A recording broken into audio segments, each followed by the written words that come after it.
É com imenso prazer que a Escola Superior da Magistratura do Amazonas inicia agora a cerimônia de encerramento do calendário acadêmico de 2012. Agradecemos as ilustres presenças de todos os magistrados, servidores, acadêmicos e profissionais do direito que nos prestigiam nesta solenidade. Convidamos o excelentíssimo senhor diretor da Escola da Magistratura, desembargador Flávio Humberto Pascarelli Lopes, para tomar assento à nossa mesa de honra.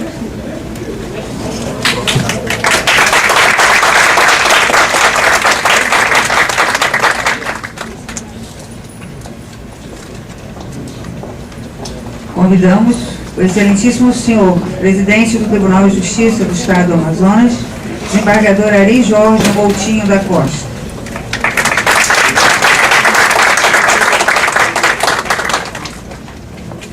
Presidente do Tribunal de Contas do Estado do Amazonas, conselheiro Érico Xavier Esteves Silva, neste ato também representando todos os professores da Escola Superior da Magistratura do Amazonas.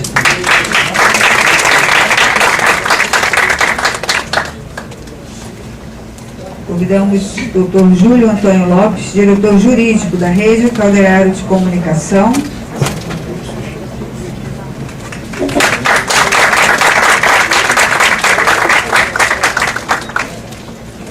Doutora Lúcia Maria Correia Viana, juíza de Direito e coordenadora de convênios da Escola Superior da Magistratura.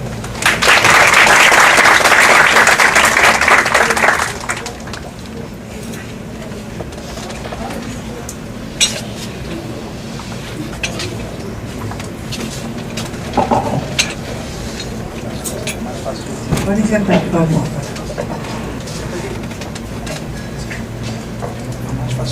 Nós registramos e agradecemos também a participação dos excelentíssimos senhores desembargadores Luiz Wilson Barroso, vice-presidente do Tribunal de Justiça do Estado do Amazonas, desembargadora Maria das Graças Pessoa Figueiredo e desembargador Jorge Manuel Lopes Lins.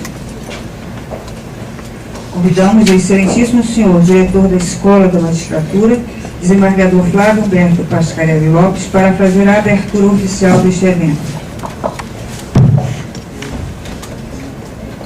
Boa tarde a todos. Cumprimento inicialmente o presidente do Tribunal de Justiça, o desembargador João da Costa, o presidente do Tribunal de Contas e professor mais antigo da Escola da Magistratura, doutor Érico, doutora Lúcia, coordenadora, Luciana, coordenadora, e o doutor Júlio Antônio Lopes, renovando os parabéns pela posse na Academia de Letras, o que enche de orgulho da escola, que é Vossa Excelência é professor dessa escola. Quero também convidar os desembargadores Wilson Barroso, Grata Figueiredo e Jorge Lins para compor a mesa no início do trabalho.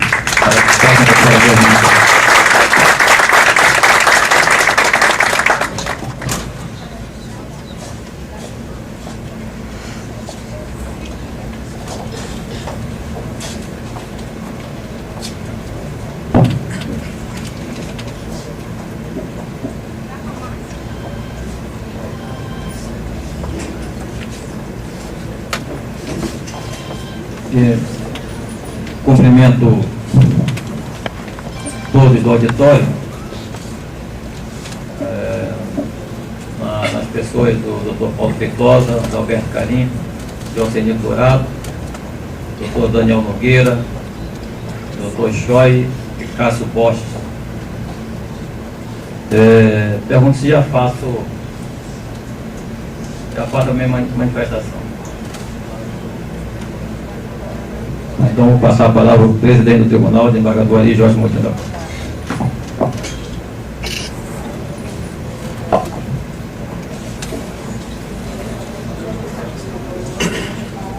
Eu cumprimento também o componente da mesa e passo na pessoa do desembargador Pascarelli, que é o presidente da escola, que também vem cumprindo o seu nobilitante mistério.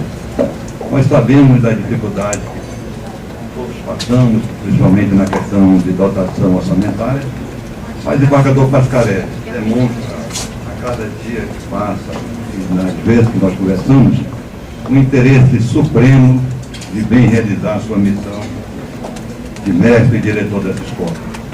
Eu tenho conhecimento que vários cursos foram realizados com bom aproveitamento, tanto de magistrado como servidores e alguns participantes de fora, como estudantes da área de direito. Isso para nós é muito gratificante, porque a escola é de suma importância, todos nós reconhecemos. Hoje a escola cresce, vai crescer muito mais no próximo ano, isso eu posso prometer aos senhores. Mesmo porque eu sei da dedicação do desembargador Pascarelli e sei também que quem coordena hoje a Escola Nacional da Magistratura é a eminente ministra Helena Comum, que é uma pessoa extremamente dedicada em tudo aquilo que ela faz. Fico à disposição dos senhores, mas quero dar mais uma vez o boa tarde e dizer que recebi com muito orgulho o convite para fazer o encerramento do ano letivo da escola, mas antecipando aos senhores que a palestra não terá o brilhantismo de tantos notáveis professores que estão aqui junto a essa mesa. Eu vi mais como um colaborador, como um magistrado que não pode deixar de atender um convite de uma instituição respeitável como a escola, mas espero que possa, pelo menos, cumprir com a expectativa de todos os senhores. Já realçando que muito do que será dito aqui é de conhecimento de todos, porque nesta plateia eu vejo muitos magistrados, mas como a palestra também é mais para os estudantes de direito, creio que darei uma mínima parcela de contribuição a todos os senhores. Bom, eu tomo a palavra para fazer uma pequena manifestação sobre os 15 anos da Escola da Magistratura do Estado do Amazonas. Nesses 15 anos, nós começamos em outra sede, ali na Praça da Saudade, e à época os cursos eram voltados quase exclusivamente para a preparação de futuros magistrados. E o início desse curso foi um sucesso absoluto na medida em que conseguimos reunir alunos de todas as faculdades então existentes e com mais ou menos 500 alunos no primeiro ano. 500 alunos no primeiro ano divididos em 6 turmas. Naquela altura, o curso da Escola da Magistratura era requisito para inscrição no concurso. Talvez isso tenha motivado os diversos alunos a procurarem a escola. E isso eu considero que foi um sucesso absoluto na medida em que muitos dos hoje juízes passaram pela Escola da Magistratura. Eu vislumbro aqui, por exemplo, o doutor Josenildo, que foi aluno da Escola da Magistratura, né? Tem o doutor Joy, que foi aluno da Escola da Magistratura. Então temos vários ex-alunos que hoje trabalham com absoluto sucesso no estado do Amazonas. Ingressei como coordenador na escola. Na época o diretor da escola era o desembargador Djalma Martins da Costa, e aliás o doutor Júlio Antônio Lopes também foi aluno da Escola da Magistratura. Ingressei como coordenador e de lá me afastei, fiquei afastado durante 4 anos e com muita tristeza, desembargadora Cátia, quando retornei, ainda como coordenador, encontrei o prédio da escola destruído, tanto que jamais voltamos para aquele prédio, um prédio histórico, e a escola sem nenhum curso. A escola naquele ano não conseguiu terminar o único curso que se dispôs a fazer, pela absoluta falta de alunos. Mas com a colaboração de vários magistrados, inclusive a doutora Lúcia Viana, tentamos reerguer a escola, e como disse o Mário Antônio Susma, em recente artigo no Amazonas em Tempo, a escola é hoje um patrimônio em construção, continua sendo um patrimônio em construção, patrimônio que só realmente será solidificado com a contribuição de todos os alunos da escola, ex-alunos, juízes e professores. Em 2012, a SMAN promoveu 20 atividades acadêmicas, entre cursos, seminários, fóruns e outros, totalizando 209 horas ministradas. Destas, 122 horas em cursos de atualização para magistrados, com credenciamento da Escola Nacional de Formação e Aperfeiçoamento de Magistrados, a Infam, hoje dirigida pela ministra Eliana Calmon. No total foram concedidas 3.465 certificações. Os certificados emitidos pela IFAM são válidos para comprovação de atividades complementares na maioria das faculdades de Direito de Manaus e, no caso de cursos credenciados pela IFAM, podem ser utilizados no processo de promoção de magistrados. E aí é preciso esclarecer, sobretudo aos colegas magistrados, que os cursos de atualização da escola, eles são cursos obrigatórios para aqueles que pretendem a promoção por merecimento. Não vai ser mais possível, desembargador presidente, de acordo com norma da IFAM e do CNJ, não vai ser mais possível nenhum juiz concorrer a uma remoção ou uma promoção por merecimento se ele nos 6 meses anteriores não tiver passado por um curso de atualização na Escola da Magistratura, um curso oficial na Escola da Magistratura. Então, a ideia é essa: juiz que não estuda não merece ser promovido. E isso tem a ver também com o próprio Código de Ética da Magistratura, que num dos seus artigos diz de forma muito clara que é dever ético do magistrado a constante atualização. Então, magistrado que não se atualiza é magistrado que está faltando com a ética judicial. Portanto, é um magistrado que está, inclusive, sujeito a procedimento administrativo. É aquele magistrado que jamais fez um curso durante toda a sua vida, ele passou a vida inteira faltando com a ética na magistratura. E isso era possível antes, porque não existia escola da magistratura. Hoje nós temos uma escola, o desembargador ali, Jorge Moutinho da Costa, já se comprometeu, né, a melhorar as instalações da escola. Já está sendo construído um prédio anexo ao Tribunal de Justiça, onde teremos um auditório e 2 mini auditórios, salas para a secretaria. Vamos, enfim, sair dessa improvisação que foi necessária para que nós pudéssemos continuar com os nossos cursos. E a escola se orgulha muito dos professores que tem, né? Eu posso afirmar, sem sombra de dúvida, que a escola dispõe dos melhores professores, e aqui não é apenas marketing que se costuma fazer em faculdades para atrair alunos. A escola, com certeza, dispõe dos melhores professores do Estado do Amazonas. São professores de reconhecida competência, e a escola, presidente, não se furta de trazer professores de várias outras instituições de respeito. Já trouxemos esse ano vários professores da Universidade de São Paulo, que é a melhor universidade do país. Então, esses professores estiveram aqui palestrando. Trouxemos o ministro Gilmar Mendes, né, que fez uma palestra que nós tivemos que abrir telões para que todos pudessem assisti-la. Ano que vem já o compromisso da presença do ministro Aires Brito, abrindo o ano da escola, e dos ministros Marco Aurélio e Carmen Lúcia. Então, o Supremo Tribunal está vindo à escola, que significa que nós hoje temos o respeito nacional.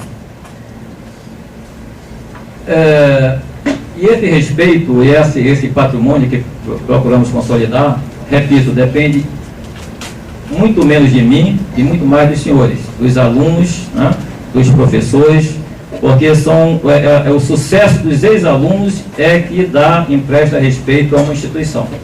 E é isso que nós estamos tentando fazer com esses cursos de preparação para a magistratura, que são cursos muito mais do que cursos voltados para concurso público, mas são cursos voltados para a preparação, o preparo dos futuros magistrados, na medida em que hoje, desembargador presidente, não basta estudar direito.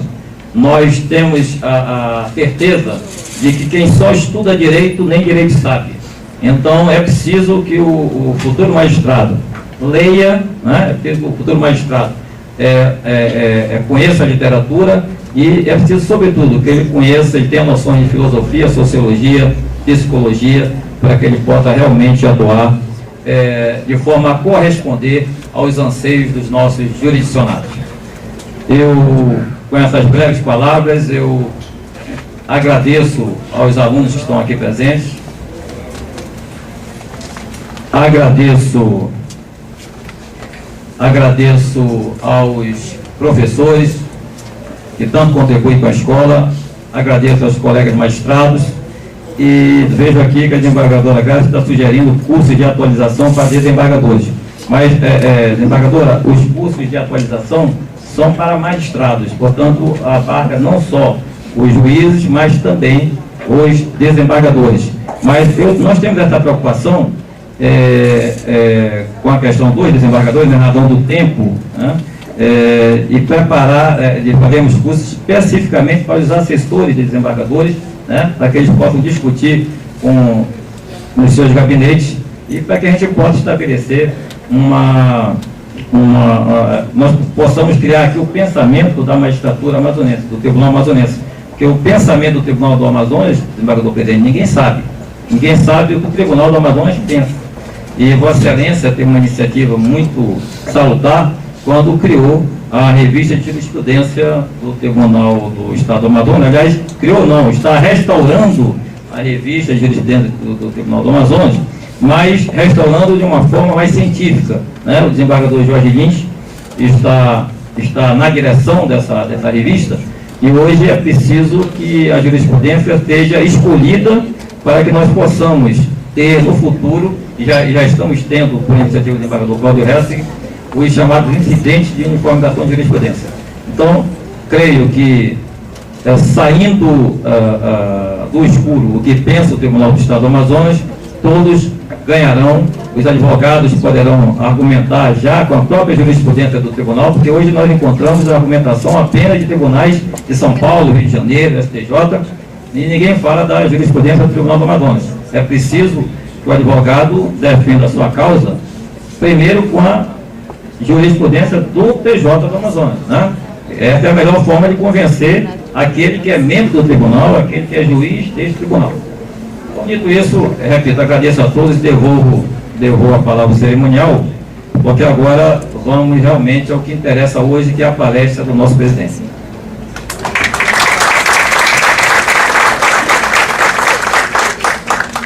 Convidamos as excelentíssimas senhoras e os excelentíssimos senhores membros da mesa diretora de trabalhos para tomarem seus assentos na plateia, na primeira fileira deste auditório, exceto o desembargador Ari Moutinho, que irá proferir a palestra.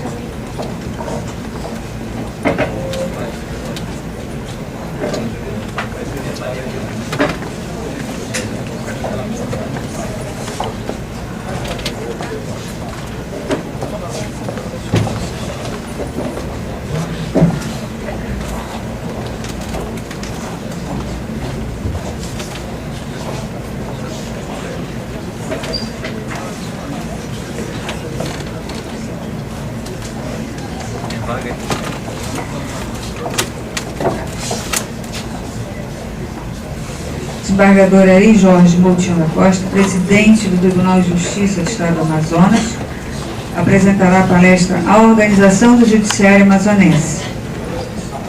Desembargador Ari Jorge Moutinho da Costa é presidente do tribunal no biênio 2012-2014, bacharel em Direito, já participou de mais de 40 eventos jurídicos no Brasil e no exterior.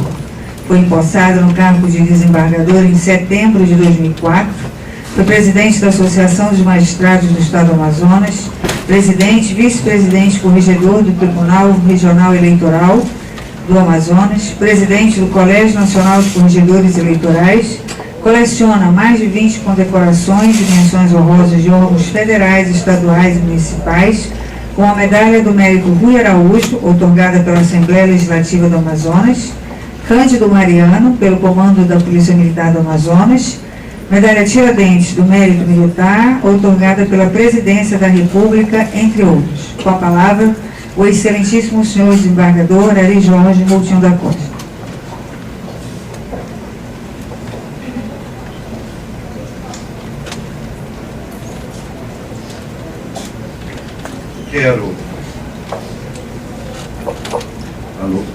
Eu quero mais uma vez cumprimentar com muito carinho o nosso presidente da escola, desembargador Pascarelli, ao meu colega de administração,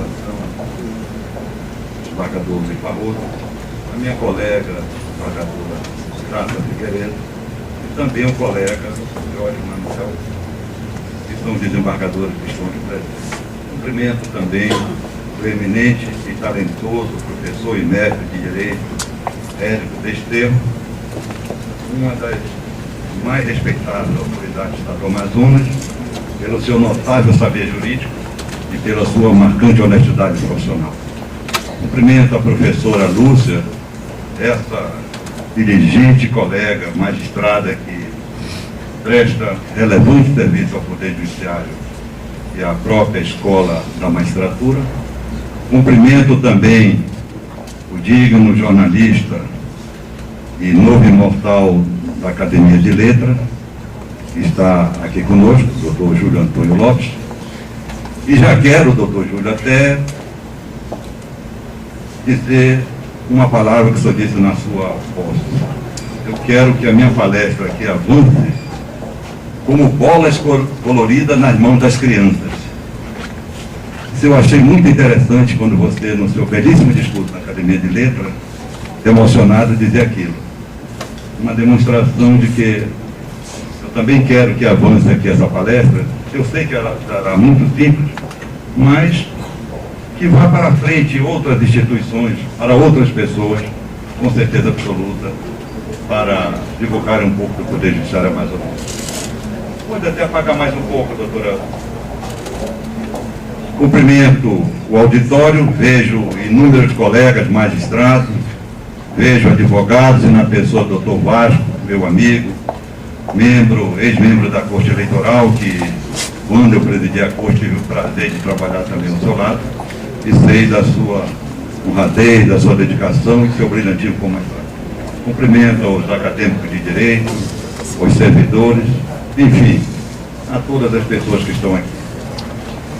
O tema é vasto, mas antes de propriamente eu ingressar no tema que eu tive a incumbência de falar, queria traçar um singelo perfil sobre a nossa atividade como magistrado, sobre a valorização do magistrado, falar um pouco do Poder Judiciário. Esse poder que é altamente procurado, altamente respeitado, é um poder que muito se exige e, como todos sabemos, pouco se perdoa. O Poder Judiciário dificilmente se perdoa alguma falha, algum erro, porque é tido como poder soberano do Estado, poder que realmente, quando profere as suas decisões, quase sempre tem que ser com muito acerto. Nós sabemos que o Brasil constitui um Estado democrático de direito, isso está preconizado no artigo 1º da Constituição Federal. E nenhuma lei, nada pode tirar da apreciação do Poder Judiciário qualquer ofensa e qualquer lesão à ordem pública ou ao direito de outro. Nós, juízes, magistrados, temos uma missão constitucional de garantir o equilíbrio das instituições e a preservação do Estado democrático de direito. Então, a todos nós devemos ter realmente uma atuação marcante, dedicada com muito zelo, sempre na eficácia da prestação jurisdicional. Não se admite que um magistrado, que um juiz, erre, a não ser que erre, não voluntariamente, por um erro de convicção. Mas quem demanda no judiciário, quem tem algum processo, sempre espera que daquele magistrado, daquela exaltação da justiça, seja realmente aquilo que é dito como a justiça, a vontade constante e perpétua de dar a cada um que é. Os magistrados, como órgão do Poder Judiciário, isso está preconizado no artigo 92 da Constituição Federal, a nossa Constituição Cidadã, ele leva o direito às instituições, às empresas e às pessoas. Há uma importância muito grande ao Poder Judiciário e à atuação dos magistrados. Todos nós, diariamente, prestamos relevantes serviços. Não tem um magistrado neste Brasil, seja numa comarca de grande porte, seja em comarcas longínquas do Grande Amazonas e do Brasil, que não se tenha magistrados operosos, dignos, honrados, talentosos, que estão no dia a dia a prestar boa jurisdição, a boa prestação jurisdicional. Para se ter uma ideia, no ano que passou, mais de 22 milhões de sentenças foram proferidas neste país. Isso é um grande número. Nós não sabemos, e nós sabemos que, apesar de tudo isso, ainda recebemos críticas veementes contra a própria morosidade do Poder Judiciário, que nós aceitamos também de forma muito humilde, porque nós não vamos dizer que temos assim tudo com muita organização, com muita celeridade, com muita presteza. Há também as nossas falhas e as nossas limitações, e aqui é que eu acho que tem que haver uma honestidade profissional. Nós temos que reconhecer os nossos erros. Apesar de tudo isso que fazemos diariamente, mas ainda há um déficit muito grande da prestação jurisdicional no Brasil inteiro. Todas as responsabilidades descarregadas sobre os ombros dos magistrados. Somos cobrados por tudo, até mesmo pela criação ou pela confecção de uma certidão de nascimento, um registro de nascimento. De um mais simples ato ao mais graduado, ao mais importante, tudo se cobra do Poder Judiciário. E muitas das vezes, imerecidamente, nós recebemos críticas terríveis. Nós não somos responsáveis por isso. Nós temos, assim, que reconhecer os nossos erros, mas também dizer os erros de outras instituições. E aqui eu já me antecipo para dizer que muitas das mazelas que são trazidas ao Poder Judiciário não nos pertencem. Como exemplo, você deixar de fornecer remédios a um ser humano que precisa, urgentíssimo, daquele remédio para salvar sua própria vida, que muitas das vezes nós somos incomodados com tantas ações distribuídas no fórum, não é da nossa competência dar fornecimento de remédio para salvar a vida de ninguém, e sim do próprio Estado, do Poder Executivo, é que tem essa missão também de atender os seres humanos. Então nós não temos essa obrigatoriedade, nós prestamos a prestação jurisdicional obrigando o Estado ou secretaria competente para o fornecimento de algum remédio. Então isso é um pequeno exemplo para ver que muitas das coisas que são atribuídas e jogadas para nós não temos culpa nenhuma. Nós não podemos suprir carências que não são nossas, como eu acabo de citar, citando esse exemplo do problema do fornecimento de remédio. São carências do Estado e que o Poder Judiciário, na sua missão princípio constitucional de fazer justiça, determina a obrigatoriedade do fornecimento quando é um caso de remédio. Esse é um exemplo muito simples que eu cito a vocês. Nós somos atacados de todas as formas, principalmente depois que se falou no Brasil inteiro sobre a incúria, a desídia, e se falava que os magistrados eram preguiçosos, muitas das vezes chamados até imerecidamente de respeitosos, de desonestos. Essa imagem nós só podemos retirá-la do coletivo dos seres humanos pela nossa dedicação, pelo nosso trabalho, pela nossa vontade, pela energia positiva de superar esse drama. E quando nós temos uma energia dentro do nosso corpo, quando nós temos a vontade e a determinação, ela é mais importante que uma energia elétrica de qualquer coisa. O ser humano tem uma capacidade muito grande. Nós devemos ter um compromisso, todos nós, todos os magistrados, de apagar essa pecha vergonhosa que diz que o Poder Judiciário é um poder fragilizado e que os magistrados são desidiosos e muitas das vezes, repito, merecidamente taxados de desonestos. Eu estava no Supremo Tribunal Federal, tive o prazer de representar o Tribunal do meu Estado na posse do ministro Joaquim Barbosa. E ele, no seu belíssimo discurso, fez algumas citações importantes. Eu tive o cuidado de, lá mesmo no Supremo, anotar algumas palavras importantíssimas para todos nós magistrados, proferidas por esse grande brasileiro, Joaquim Barbosa. Ele dizia no início que é preciso reforçar a independência do juiz, afastá-lo desde cedo das más influências, há um grande déficit de justiça entre nós. Nem todos os brasileiros são tratados com igual consideração quando buscam o serviço público da justiça. O que se vê aqui e ali é o tratamento privilegiado. Então isso é um clamor, isso é uma determinação, isso é uma assertiva proferida pelo ministro Joaquim Barbosa, onde ele reclama, e com justa razão, sobre, lamentavelmente, que nem todos são iguais perante a lei, e nem todos recebem o mesmo tratamento que deveriam ter, porque ainda há alguns privilégios.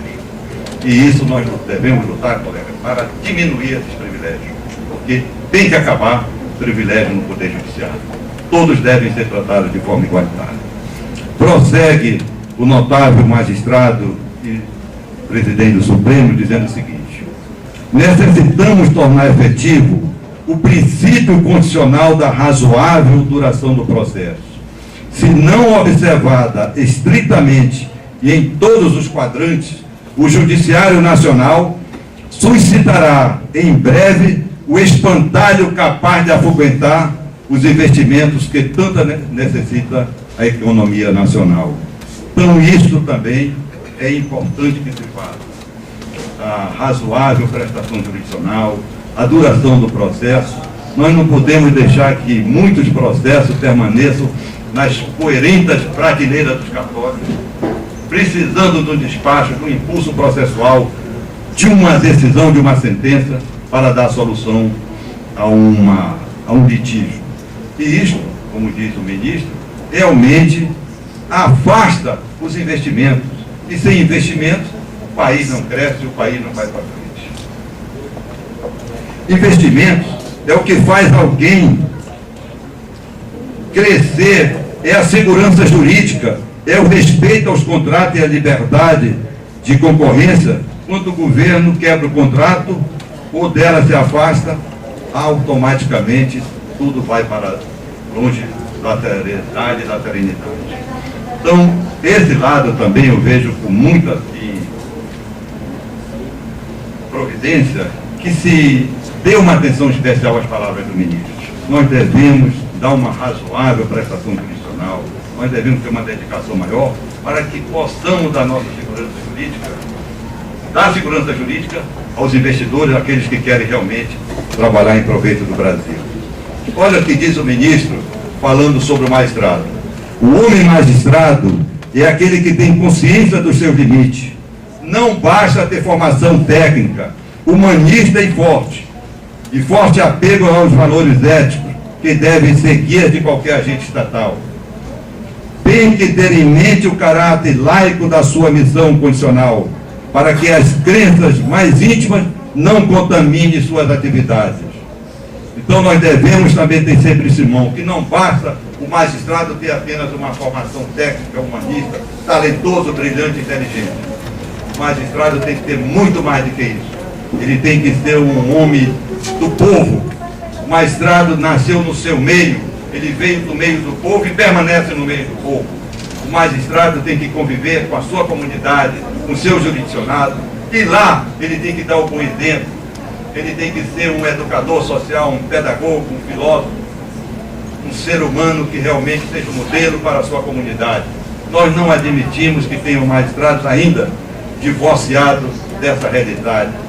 Eu me recordo quando ingressei na magistratura, já lá chegou mais de 35 anos, eu via constrangido na época, eu tinha acabado de deixar o serviço do cartório que eu trabalhava como suboficial, eu via magistrados assim que arrogantes, chegava a determinados presos, algemados, e lá permaneciam durante todo o interrogatório, algemados, sem ter direito sequer a sentar nem tomar um copo d'água, como se aquilo fosse uma demonstração da grandeza profissional daquele magistrado. Ao contrário, para mim eu sempre pensava que estava diante de uma pessoa insensível, sem conhecimento e sem muito talento a oferecer na prestação jurisdicional. Ou seja, um homem arrogante, porque quem tem conhecimento, quem tem zelo, quem tem grande aprendizado, pode transmiti-lo também. Não é com aquela pose, com aquela arrogância que vai dizer que vai dar boa prestação jurisdicional. O ministro Aires de Brito na sua posse no Supremo Tribunal Federal, ele disse também uma frase que eu gravei: o magistrado que pensa que tem um rei na barriga, termina morrendo de parto. E isso é uma verdade. Mas, lamentavelmente, nós encontramos ainda, neste Brasil afora, magistrados assim sensíveis e que não querem oferecer uma boa prestação jurisdicional. Ele adiantou, acrescentando que o magistrado é um produto do seu meio e do seu tempo. Nada mais ultrapassado, indesejável do que aquele modelo de juiz isolado, ou seja, como se estivesse numa torre de marfim. O que quer dizer isso? O notável magistrado do Supremo, presidente. Que o magistrado tem que conviver no meio do povo. Ele tem que sentir as dores, as aflições do ser humano para que ele possa ser um bom juiz. Ele não pode ser desumano, ele tem que ser rigoroso sem ser intransigente, amante exato do cumprimento do dever, e mais que tudo isso, uma inteligência privilegiada que todos admirem e todos também tenham por ele grande respeito.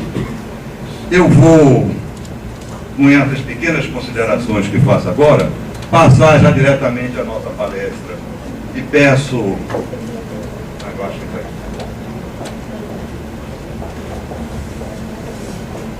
Nós vamos falar, o tema é a organização do Poder Judiciário do Amazonas. Eu repito, esse tema é conhecido de todos os magistrados. É mais uma homenagem que eu faço à escola e aos seus servidores, aos seus participantes, aos alunos, às pessoas que assistem. A organização do Poder Judiciário do Amazonas. É uma breve visão da Justiça Nacional.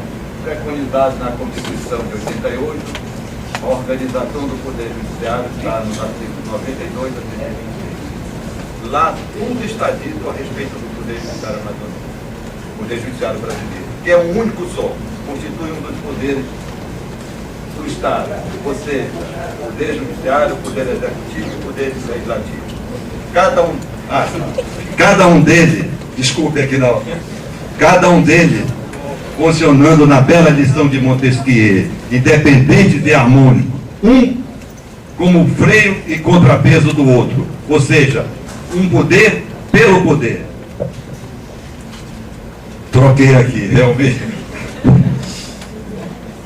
É a vértice da pirâmide organizacional com sede na capital, Distrito Federal, é o Supremo Tribunal Federal. Sendo a máxima instância, é um órgão de superposição em relação a todos os órgãos jurisdicionais, considerado o guarda da Constituição, é o guardião da Constituição. E aqui também me vem na lembrança uma pequena história contada pelo ministro Aires de Brito. Ele, num domingo, próximo de assumir a presidência do tribunal, saiu com seus familiares para um local de um restaurante bem conhecido em Brasília. Ele, a sua esposa e seus filhos. Ao chegar, ele dirigiu o próprio veículo, estacionou no determinado local e logo um moço chegou, cumprimentou, bom dia, e ficou já demonstrando que queria tomar conta daquele veículo do ministro. Ao término do almoço, o ministro, retornando ao seu veículo, quando já estava pronto para dar a partida com seus familiares, ele chegou muito próximo naquele ato que era natural para receber a gratificação. O ministro passou a mão nos bolsos, olhou para a mulher e para os filhos, foi pego na mais absoluta surpresa, não tinha um centavo sequer. Ele de repente olhou e disse: meu caro, eu não tenho nenhum tostão nesse momento. Passo uma vergonha porque nem meus filhos, nem minha esposa, ninguém tem nada que possa gratificá-lo. Qual a surpresa? O cidadão sabia até o nome dele, o cidadão do povo, humilde. Respondeu: não tem nenhum problema, ministro Carlos Aires de Brito. O importante é que Vossa Excelência cumpra a Constituição Federal. Que resposta contundente, que coisa bonita, partindo de um ser humano tão insignificante, e se dirigindo ao presidente, se dirigindo ao presidente do Supremo, mandando que ele cumprisse a Constituição Federal. Então, a Constituição Federal deve ser cumprida por todos nós, todos os brasileiros, do mais humilde ao mais graduado. A Constituição Federal é importante no dia a dia de cada cidadão. E o Supremo Tribunal Federal é o guardião da Constituição Federal. Qualquer ofensa à Constituição Federal, os senhores terão no Supremo Tribunal Federal, com certeza absoluta, como seu guardião. Não precisa também repetir, mas como eu vejo aqui alunos, composto de 11 ministros escolhidos pelo presidente da República. É a composição do Supremo Tribunal Federal.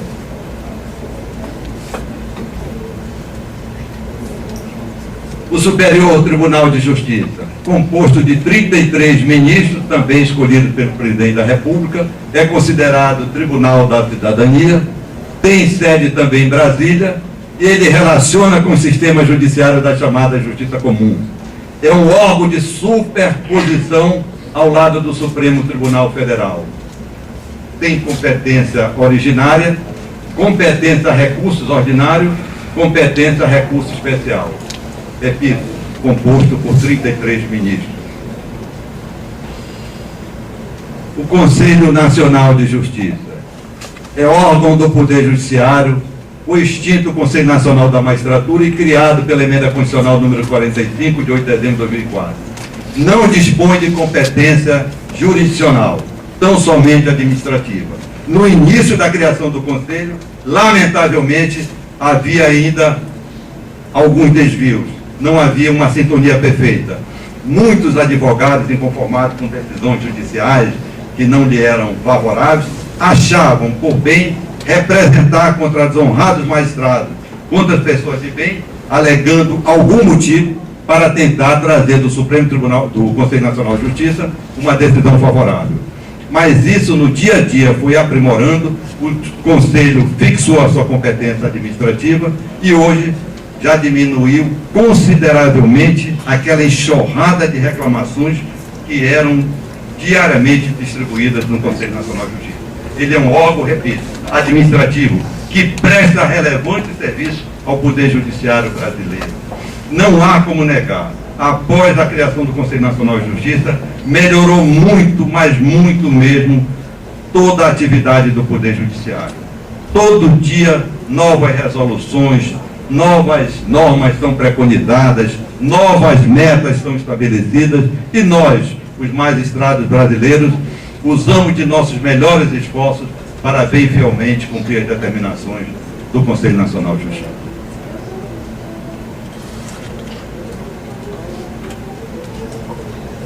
A organização das justiças estaduais é o princípio do duplo grau de jurisdição, exceto em causas julgadas no Supremo Tribunal Federal, ação direta de inconstitucionalidade, infrações penais do presidente da República, ministro de Estado, membro do Congresso Nacional e procuradores gerais da República. Esse princípio é inerente a juízo de primeiro e segundo grau, Tribunal de Justiça, que é composto pelos desembargadores.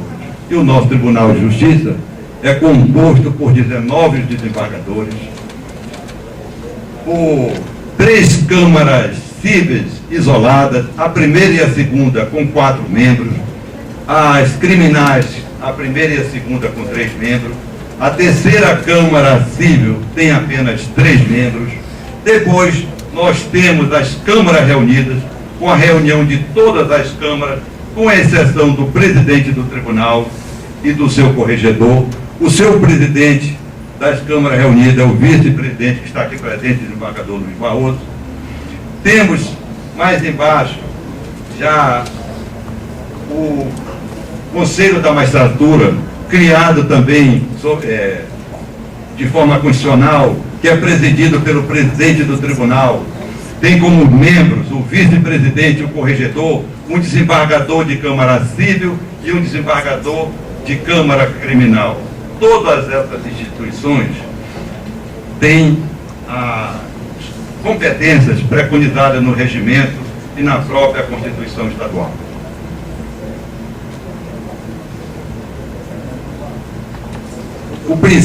Princípios atinentes à função jurisdicional é o princípio do juiz natural. Isso é um princípio fundamental, importantíssimo na questão da prestação jurisdicional. Cito como exemplo, nós temos aqui na capital a vara agrária, a vara do meio ambiente e de questões agrárias. Hoje, ela tem competência na região também metropolitana, mas antigamente, quando ela surgiu, ela tinha uma competência abrangente em todo o estado do Amazonas. Porventura, existindo um crime ambiental, cito no município de Manicoré, um desmatamento ou alguma violência à lei do meio ambiente, não poderá ser dirimida essa controvérsia na vara privativa aqui na capital. Ela tem que ser pelo princípio do juiz natural, resolvida na comarca de Manicoré, porque lá que é o juízo competente. Então, o juiz natural é exatamente isso que nós devemos citar como exemplo. O princípio da livre convicção, do livre convencimento. O magistrado tem um livre convencimento para decidir como bem mandar o tribunal luminoso da sua consciência. Ele não é obrigado a seguir aquilo que o advogado, aquilo que o Ministério Público entendem como verdadeiro. Ele tem um livre convencimento, tem o poder de discernir o que é certo e o que é errado, sem titubear. Ele tem que decidir, repito, pela sua consciência. Ele não está sequer adstrito a um laudo pericial. A convicção e a determinação judicial parte do magistrado pelo seu livre convencimento. A imparcialidade, um dos princípios mais respeitados por todos nós. A imparcialidade é a segurança de que o cidadão que depende da prestação jurisdicional vai obtê-la com grandeza, com eficiência, com seriedade, vai ter a verdadeira justiça almejada por ele. Que um juiz imparcial é um juiz respeitado, é um juiz que tem grandeza intelectual, moral, tem firmeza de caráter. Um juiz não pode ser parcial. Um juiz parcial, ele fica exposto à maledicência e leva o poder judiciário ao descrédito todo dia. A imparcialidade é um ponto principal no tocante à formação do magistrado. O nosso judiciário amazonense, de grande saudade, que encerrou sua atividade em 2005, lá naquela oportunidade, eu já fazia parte da desembargadora Graça, do colegiado, e temos muita saudade dos melhores momentos da nossa vida neste majestoso prédio que hoje é um centro cultural do governo do Estado.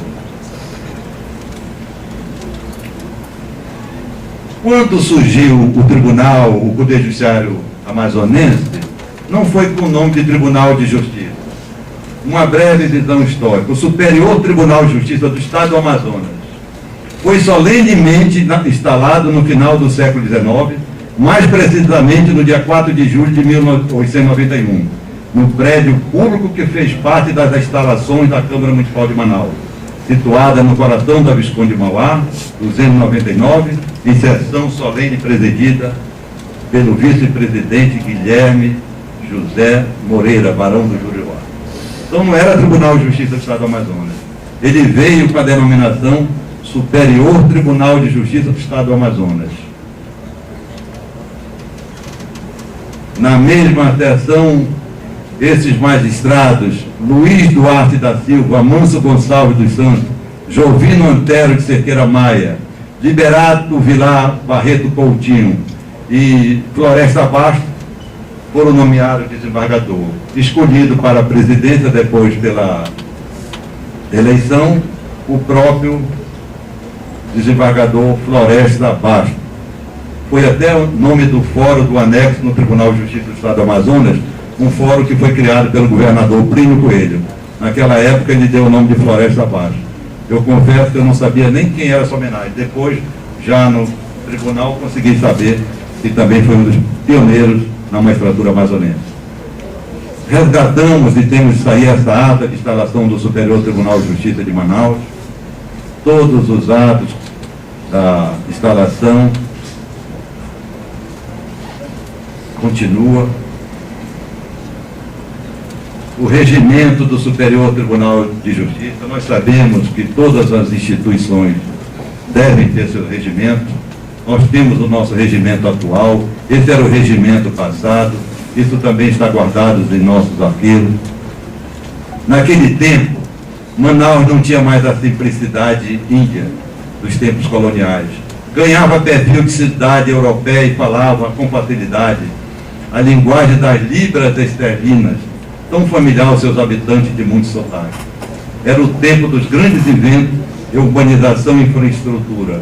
Era Paris dos trópicos. Era a época grande da borracha, do ciclo da borracha. A Constituição do Estado do Amazonas. Na Constituição de 1892, definiu assim o Poder Judiciário. O Poder Judiciário do Estado do Amazonas é autônomo e independente. Será exercido por um tribunal denominado Superior Tribunal de Justiça, com sede na capital e jurisdição em todo o Estado, por juízes de direito, juízes municipais e tribunal do júri. Isso em 1892. Na Lei de Organização do Poder Judiciário estabeleceu também praticamente o que estava dito no capítulo anterior. Já firmando no seu regimento, nas comarcas, a competência, nas comarcas do interior haverá um juiz de direito, um promotor, em cada termo um juiz municipal, com a expressão letrado, 3 suplentes, um adjunto de promotor e um conselho de jurados. Interessante tudo isso no tempo passado. A lei de organização daquela época, aqui sim, aqui é importante destacar. De 1891 até 1926, a denominação chamava Superior Tribunal de Justiça do Estado do Amazonas. A partir de 1935, passou a ser considerada Corte de Apelação do Estado do Amazonas. Em 2 de junho de 1935, no artigo 74 da Constituição, passou a chamar-se Tribunal de Apelação do Estado do Amazonas. E já em 45 que nós recebemos a denominação de Tribunal de Justiça do Estado do Amazonas. Tantos foram os magistrados que fizeram história no Poder Judiciário.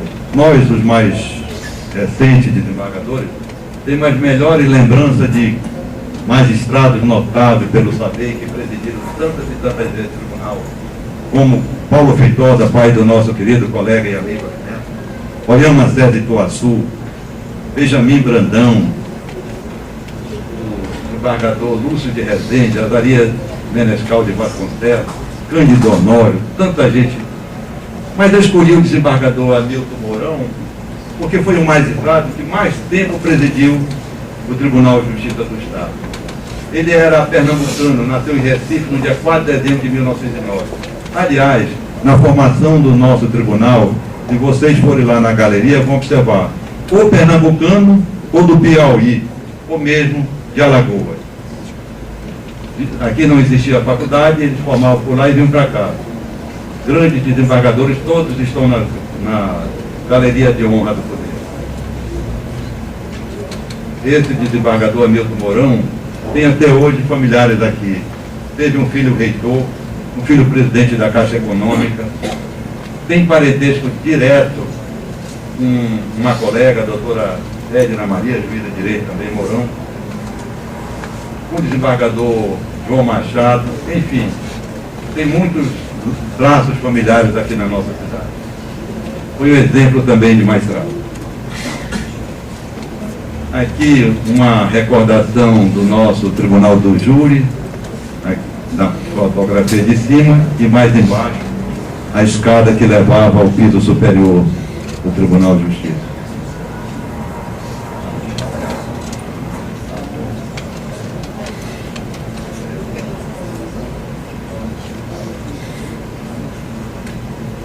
Passou muito aqui.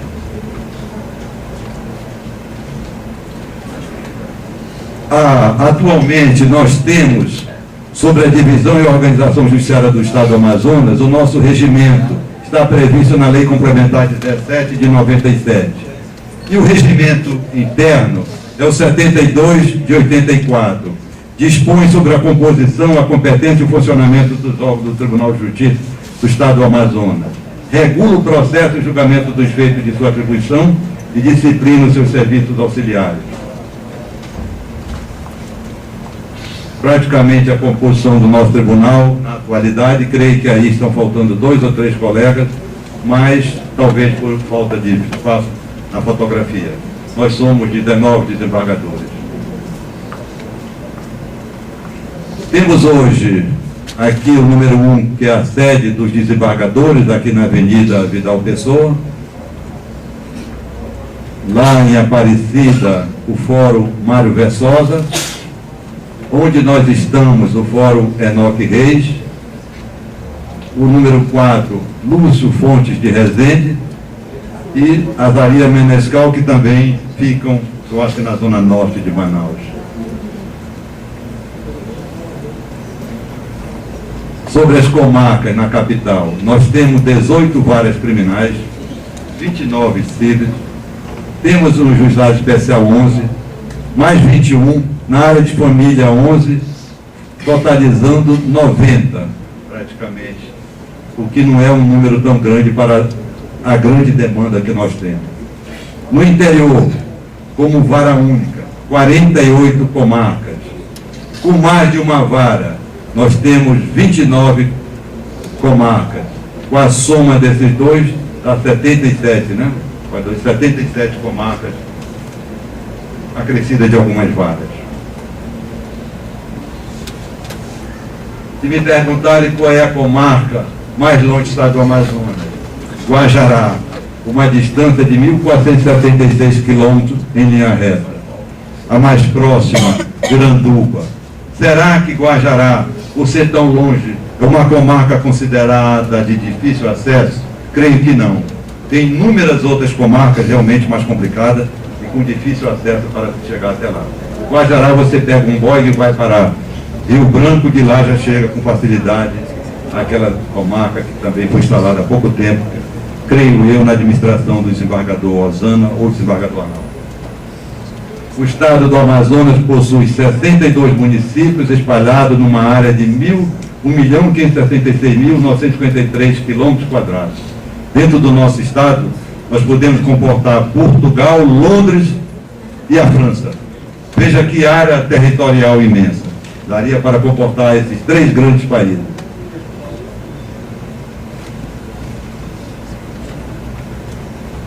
Daria de Manaus até, de Guajará até Manaus. Como ficou longe? Talvez, na época que eu assumi, no dia 26 de março de 73, não fosse tão longe, que eu saí daqui de Manaus, de Boig até Porto Velho, de Porto Velho até Rio Branco, num avião samurai de 45 graus. De Rio Branco a Boca do Acre, num monomotor de 4 lugares, e de Boca do Acre, onde pousou o motor, o avião, numa ambulância velha caindo de pedaços. Então, o dia todo dia para chegar na comarca. A desembargadora passou lá e sabe disso também.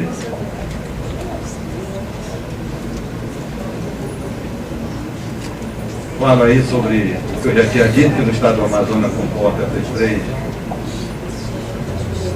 Isso já na parte conclusiva, dizendo que o juiz amazonense é um juiz bandeirante, é um verdadeiro herói, porque ele está quase sempre presente em comarcas longínquas do Grande Amazonas. Em quase todas as comarcas tem sempre a prestação jurisdicional, mesmo com a falta de juízes, como no momento nós estamos sofrendo. Há um déficit de 35 juízes, mas num verdadeiro malabarismo e numa dedicação maior dos magistrados, em quase todas as comarcas, diariamente, a prestação jurisdicional. Criamos recentemente uma resolução estabelecendo critério para o rodízio, para a convocação dos magistrados na substituição de seus colegas. Creio que essa resolução era o anseio da maioria dos magistrados. Nós estamos, a cada dia que passa, tentando adaptá-la, não é tão fácil, mas isso também vai melhorar, vai prestigiar a antiguidade, o magistrado operoso, um magistrado que tem uma boa dedicação no dia a dia da sua atividade jurisdicional. Com certeza absoluta, ela também traz bons benefícios a todos nós. no interior a hipótese da impossibilidade ou inviabilidade de substituição por ampliação de atribuições ou convocação, o presidente do Tribunal de Justiça poderá designar membro da magistratura indicado pela Corregedoria Geral de Justiça para funcionar em atos processuais, audiências judiciais e atendimento ao público, dentre outros, por período não superior a 5 dias. Isso é uma faculdade que tem o presidente por indicação do corregedor para suprir em caráter emergencial a carência de magistrado em determinado município. Já agora no limiar do século XXI, várias matérias surgiram. Matérias de interesse da coletividade, como o meio ambiente. Quando eu falo no meio ambiente, eu tenho sempre que, por uma questão de justiça, destacar o trabalho do colega, hoje é um dos talentosos juízes da presidência do tribunal. Dr. Carim, um apaixonado, um estudioso, uma referência nacional e mundial no tocante ao meio ambiente.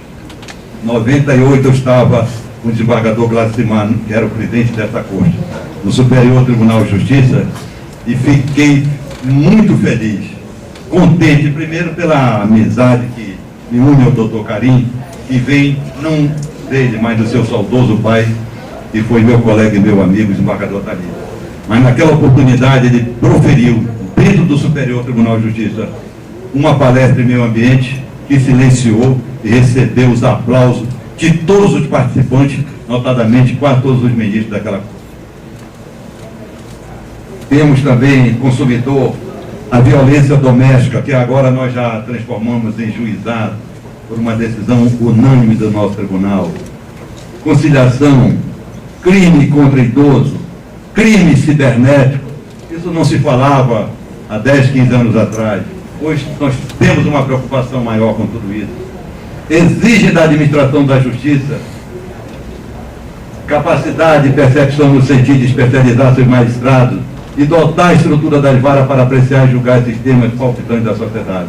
E isso nós vamos cobrar muito do presidente da escola, o desembargador Pascarelli, na criação desses cursos de desembargador, para a melhor formação dos magistrados. Peço a Vossa Excelência uma dedicação bem especial, porque isso é de suma importância no dia a dia da nossa atividade.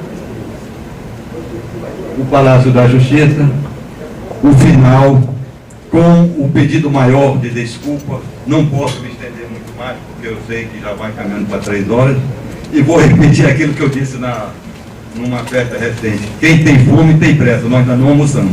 Muito obrigado.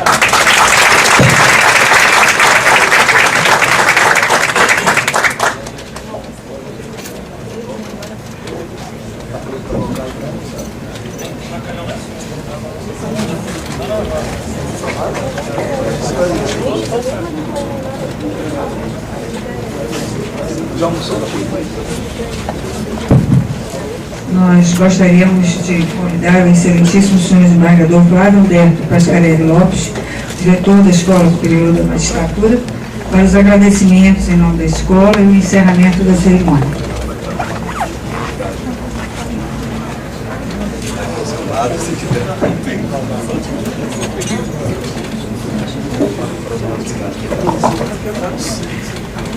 Eu quero agradecer para parabenizar o presidente do Tribunal, o desembargador Jorge Alimoutinho da Costa, pela esclarecedora palestra nesta tarde. E quero também ressaltar aqui a presença do Dr. Júlio Antônio Lopes, porque temos um convênio com a Rede Calderaro, o convênio da GMAN e a Rede Calderaro, para a parceria de cursos que possam integrar magistrados e jornalistas, mas também para a publicação de obras. E essas obras podem ser tanto dos juízes, como dos professores da GMAN, como dos próprios alunos da escola. Então, aqueles que, qualquer aluno, qualquer magistrado, qualquer pessoa que tenha uma obra para ser publicada, pode nos procurar para que nós possamos providenciar o patrocínio e, em parceria com a Rede Calderaro de Comunicação, com certeza a obra será publicada. Tá?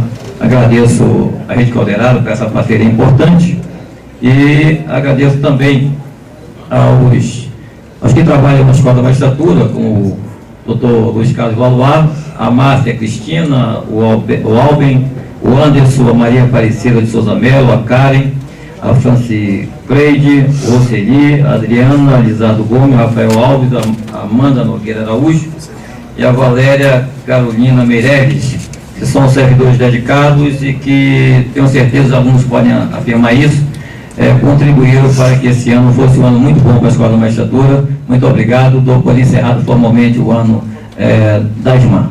Obrigado.